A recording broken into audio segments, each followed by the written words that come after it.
So hello and welcome दोस्तों, आज के इस वीडियो में बात करेंगे मार्वल की टीवीएमए सीरीज इको के ऊपर। क्या ये सीरीज वर्थ इट है और अगर है तो इसका फ्यूचर क्या है, किंगपिन और डेयरडेविल का फ्यूचर क्या है, इको के पास कौन सी पावर्स है, एंडिंग में क्या कुछ देखने को मिला, इन सभी सवालों का जवाब ढूंढने की कोशिश करेंगे आज के इस वीडियो में। बाकी आप सीरीज के स्पॉइलर पार्ट को डिस्कस कर लेते हैं जिसमें काफी कुछ है डिस्कस करने को, जिसमें सबसे पहले इको की पावर्स और उसकी हिस्ट्री के ऊपर बात कर लेते हैं। तो इको के पास कॉस्मिक पावर्स है, वही पावर्स जो इटर्नल्स में एजेक के पास देखने को मिली थी। एजेक सिर्फ हीलर थी, इसलिए वह आसानी से इकरिस के हाथों कुत्ते की मौत मारी गई। उसके पास फाइटिंग स्किल्स बिल्कुल भी नहीं थी और अपने आप को इटर्नल्स का लीडर कहती थी। वह अपनी कॉस्मिक पावर को सिर्फ हीलिंग के लिए यूज कर पाती थी, अपने आप को डिफेंड करने के लिए नहीं। शायद इसलिए वह मारी गई। वहीं इको के केस में उसकी पावर्स अलग तरह से काम करती है। तो सबसे पहले इस चीज को क्लियर कर दूं कि इको ने अपनी कॉस्मिक पावर्स अपने एंसेस्टर से इनहेरिट की है। अब उसके एंसेस्टर्स किसी दूसरे डायमेंशन से आए थे। ये मैं डायमेंशन की बात कर रहा हूँ, ये यूनिवर्स या मल्टीवर्स की नहीं। जिस तरह मिस मार्वल सीरीज में बताया गया था कि न्यू डायमेंशन पैरेलल एग्जिस्ट करता है हमारी करंट रियलिटी के, तो ऐसा ही कुछ इको के एंसेस्टर्स के साथ था। पता नहीं कैसे वे करंट रियलिटी में आ गए और ह्यूमंस बन गए।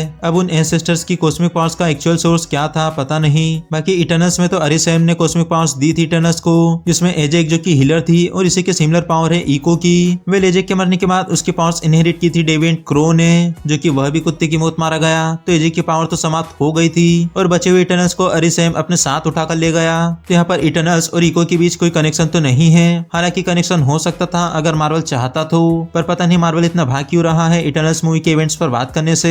वेल, इटर्नल्स में कॉस्मिक पावर्स का सोर्स एरिसेन था, लेकिन इको के एंसेस्टर्स की कॉस्मिक पावर्स का सोर्स क्या था पता नहीं, कुछ ज्यादा अच्छे से नहीं बताया गया। मतलब अरिसेन के अलावा भी कॉस्मिक पावर्स का सोर्स है एमसीयू में। खैर, घुमा फिरा कर बात इतनी सी है कि इको के पास कॉस्मिक पावर्स है और फ्लैशबैक वाले सीन में दिखाया गया था कि इको की मोम ने एक बर्ड को हील किया है, जिससे समझ आ गया था कि ये हीलिंग पावर थी। वहीं इको की एंसेस्टर हिस्ट्री में इस कॉस्मिक पावर को लोगों ने अलग अलग तरह से यूज किया था। एग्जाम्पल में इको की मदर कॉस्मिक पावर का यूज हीलिंग के लिए किया करती थी, तो वहीं उसकी मदर की मदर कॉस्मिक पावर का यूज अपने आप को डिफेंड करने के लिए किया करती थी। और इको इकलौती है जो अपने सारे एंसेस्टर्स की पावर्स को यूज कर सकती है। इको ने अपनी कॉस्मिक पावर्स का यूज किंगपिन के अगेंस्ट किया था और साथ ही साथ अपनी पावर्स को अपने रिलेटिव्स के साथ शेयर भी किया था और अगले 30 सेकंड में उसने किंगपिन को मेंटल लेवल पर हील किया है। सो इको अपनी पावर्स को ऑफेंसिव और डिफेंसिव दोनों लेवल पर यूज कर सकती है। कॉमिक्स में इसके पास टास्क मास्टर के सिमिलर एबिलिटीज होती है, अपोनेंट्स के मूव को कॉपी करने की, और कैप्टन अमेरिका ब्लैक विडो होकाई की तरह फाइटिंग स्किल्स है वही जूडो कराटे मार्शल आर्ट्स वाली।